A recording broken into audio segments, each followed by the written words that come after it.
ரொம்ப அழகாக சொல்லுவார் பட்டினத்தார். பெண்ணென்ற மாதுவை தூது அனுப்பினான் யமன் அப்படின்வார். அவரை கொல்றதுக்கு பொண்டாட்டின்ற வடிவத்தில் பெண்ணை அனுப்பிச்சிட்டான். அந்த மாதிரி ஒரு பெண்ணுன்றதுனால ஒரு குடும்பம், பிச்சை எடுக்கிற குடும்பம் சீராக வளர்ந்துடும், சிறப்பாக வாழும். அதே நேரத்தில் சிறப்பாக இருக்கிற குடும்பம் ஒரு பெண்ணால் குட்டி சிவராக போயிடும்.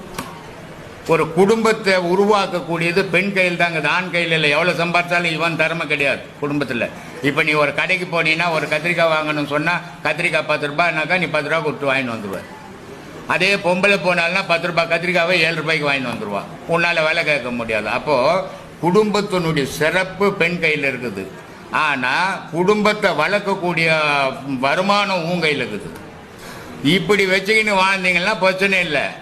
கொண்டாட்டினுமோ உலகத்திலே இல்லாத பராசக்தி மாதிரி எவன் ஒருத்தன் நினைக்கிறானோ அவன்லாம் அடிமை வாழ்வு தான். அது யாராக இருந்தாலும் நானாக இருந்தாலும் அதான் கதி. பொண்டாட்டியை அடிமைப்படுத்தக்கூடாது, நீ பொண்டாட்டிக்கு அடிமையும் ஆகக்கூடாது. 2 பேருக்கிட்ட அன்பு இருக்கணுமே தவிர ஒருத்தரை அடிமைப்படுத்தி வாழ்ந்தீங்கன்னா வாழ்க்கை குடும்பமே குட்டி சவராக போயிடும். உங்களை பார்த்து பிள்ளைங்க கெட்டு போயிடும். நீங்கள் அதுக்கு தான் சொன்னால் முன்னேறி போகிற மாதிரி பின்னேறி வரோன்னு. நம்ம சீராக வாழ்ந்தால் தான் பின்னாடி வர ஜென்ரேஷன் நம்ம பிள்ளைங்க நம்மளை பார்த்து சீராக வாழும்.